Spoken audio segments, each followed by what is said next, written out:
ಈ ಸಾಮಾಜಿಕ ಜಾಲತಾಣಗಳಲ್ಲಿ ಅನೇಕ ವೇಳೆ ಅತಿರಂಜಿತವಾದಂತಹ, ಅವಾಸ್ತವಿಕವಾದಂತಹ, ಅವೈಜ್ಞಾನಿಕವಾದಂತಹ ವಿಚಾರಗಳು ಬಹಳ ಬೇಗ ವೈರಲ್ ಆಗ್ತಕ್ಕಂಥ ಸಂದರ್ಭ ಇದು. ಇಂತಹ ಸಂದರ್ಭದಲ್ಲಿ ಅಧಿಕೃತವಾದಂತಹ ಮತ್ತು ವೈಜ್ಞಾನಿಕ ಮಾಹಿತಿಯನ್ನು ಕೊಡ್ತಕ್ಕಂಥದ್ದು ಒಂದು ಟಿವಿ ಚಾನೆಲ್ನ ಮಾಡಬೇಕಾದಂತಹ ಕೆಲಸ.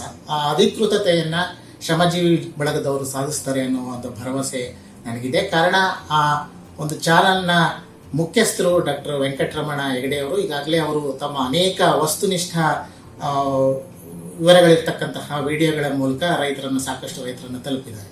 ಒಂದನೇದು.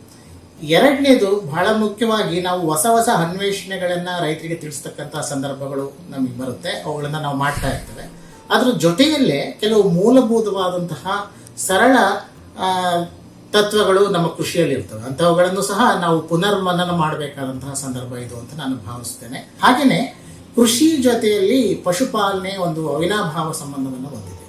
ಹಾಗಾಗಿ ಕೃಷಿ ಜೊತೆಗೇನೆ ಈ ಕೃಷಿಗೆ ಸಂಬಂಧಿತ ಕಸುಬುಗಳು, ಅದು ಪಶುಪಾಲನೆ ಇರ್ಬೋದು, ಮೀನುಗಾರಿಕೆ ಇರ್ಬೋದು, ಅಥವಾ ಅರಣ್ಯ ಕೃಷಿ ಇರ್ಬೋದು, ಇವುಗಳನ್ನು ಸಹ ಸ್ಥಳೀಯವಾಗಿ ಎಲ್ಲಿ ಸಾಧ್ಯತೆಗಳಿದೆಯೋ ಅವುಗಳನ್ನ ಪ್ರಚಾರ ಪಡ್ತಕ್ಕಂತಹ ಜವಾಬ್ದಾರಿ ಕೂಡ ನಮ್ಮ ಮೇಲಿದೆ. ಹಾಗಾಗಿ ಈಗ ಮಾಡೋದ್ರಿಂದ ನಾವು ಕೃಷಿಯಲ್ಲಿ ವೈವಿಧ್ಯತೆಯನ್ನು ಸಾಧಿಸಲಿಕ್ಕೆ ಸಾಧ್ಯತೆ ಇದೆ. ಶ್ರಮಜೀವಿ ಬಳಗ ಈ ಎಲ್ಲ ವಿಚಾರಗಳನ್ನ ಗಮನದಲ್ಲಿ ಇಟ್ಕೊಂಡು ಅದಕ್ಕೆ ಪೂರಕವಾಗಿ ತಜ್ಞರನ್ನ ಕರೆಸಿ ರೈತರಿಗೆ ವಸ್ತುನಿಷ್ಠವಾದಂತಹ ವಿವರಗಳನ್ನು ಕೊಡ್ತಾರೆ ಅಂತ ಹೇಳಿ ಭಾವಿಸ್ತಾ, ಅವರಿಗೆ ಮತ್ತು ಅವರ ಬಳಗದವರಿಗೆ ನಾನು ಬಳ್ಳಾರಿ ಜಿಲ್ಲೆಯ ಕೃಷಿ ವಿಜ್ಞಾನ ಕೇಂದ್ರದ ಪರವಾಗಿ ಶುಭಾಶಯಗಳನ್ನು ಕೋರ್ತೇನೆ. ಹಾಗೆ ನಾನು ಮೂಲತಃ ಪಶುವೈದ್ಯ.